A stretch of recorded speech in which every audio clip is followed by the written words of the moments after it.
when Lisa's job prevents her from being there for some big design decisions. This is what you picked out, for real? Linnell and their interior designer have to work even harder to achieve the spectacular end result. After meeting with designer Islas, the couple is hoping their new kitchen will be the perfect blend of their two styles. Taking their wish list into account, Erica is proposing a complete gut. So we're going to take this wall out. Oh, I love that. The outdated appliances will be replaced with new stainless steel versions. They'll get new cabinetry. We are going with shaker style doors. The floors will be all new wood planks. I'm hoping that we're going to go with the darker. The countertops are going to be replaced for a contemporary look. I'm proposing to do a quartz. Yeah, I really like that. But one of Erica's ideas doesn't work for Linnell. Wow, that's a little too much color for me. That's too much for you? That's too many colors for me. If I had my sole choice on picking a backsplash, I would definitely go with something not so out there with the reds and the oranges. We can go into something that completely looks a little bit more uniform so it's not so busy. And I'm open to going down and shopping and finding you the perfect backsplash. Okay. Linnell and Erica have their own time crunch. It takes 3 weeks to create a custom backsplash, and they have to pick one today to stay on schedule, since Linnell wasn't happy with the one Erica pitched. Wow, that's a little too much color for me. Really feeling the colors more in this arena right here. Well, you're going to be in the range of about 34 a square foot for the iridized. If you like that color palette, Yes. if we stay with the more opaque or milky type glass, then we're going to stay within that, say, 20, 25 price range. These are some of the individual colors, kind of in that sort of earthy palette that you like. Okay. Linnell didn't like the color of the original tile that I pitched, but he did like the pattern, which makes sense because the random geometry is very characteristic of craftsman style, which he loves. So we can take all of these tiles and form it into this sort of pattern? Exactly. I think that looks really cool. Now it's just an issue with a wife like it, but She'll love I'll like it. she'll like it because I like it. Countertops have arrived, and after the team places and measures them, they make on-site adjustments for a perfect fit.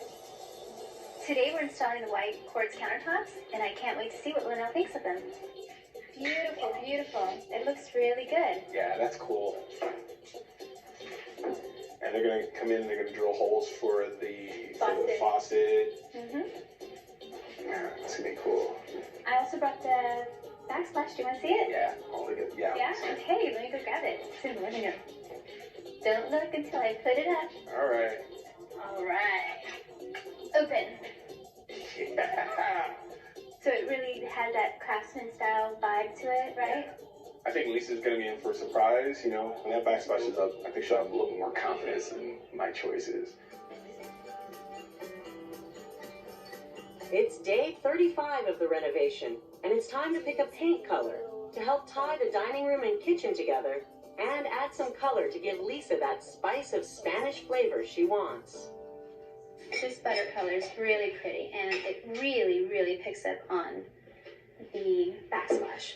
Picking out the color of the dining room, that's her call. I don't want to deal with any more frustration, any more butting heads. Whatever they choose is fine. I'll be cool with it. And so what you kind of have to do too is when you are looking at these swatches is you really have to isolate the white. Yeah. Because you are going to see the primer. Mm-hmm. So what you really need to do is almost kind of like make a little box with your fingers. I know it's kind of cliche and you see people do this all the time, but it does really work so that you can really get a feeling for what the entire room is going to be. Mm-hmm. I can live with any of those four. I do like the butter, because I think the butter does just pop and make things work. Okay. With the renovation almost complete, Erica and Linnell head out to take care of one of the last details. I've driven past this place a whole bunch of times. I never come in. But after Tilegate, Lisa's made sure her design wishes are known, even though she's at work. Lisa told me she wants something soft and antique, something with a little vintage flair to it, just so that we can counterbalance all the modern things that are going on in the kitchen right now. I see a lot of schoolhouse. A schoolhouse light fixture was usually found in the 1920s in pretty much every school across America. Like this one's really great. They're usually round, opaque glass, and they have a really nice vintage appeal to them. I think you might be able to guesstimate what Lisa might go for. Okay, My guesstimation is going to be one of these two right here. perfect. Yeah. I love this one. I think we should take this one. Yeah, I feel you on that one. Hello? How are you liking the banquette? Oh my goodness. I mean, Bailey's loving it. It's her seat, you know. Well, it's going to be a big difference with these big, fluffy down pillows, Scoot over. right? Get you loud I like like that. this. I like Yeah. Sounds like somebody just took over Bailey's seat. That is fabulous. Great. And the biggest thing that we did in the kitchen was to blow that wall out, which I'm sure Exactly. is a huge difference. From where we started to this, it's amazing. Right. It's absolutely amazing.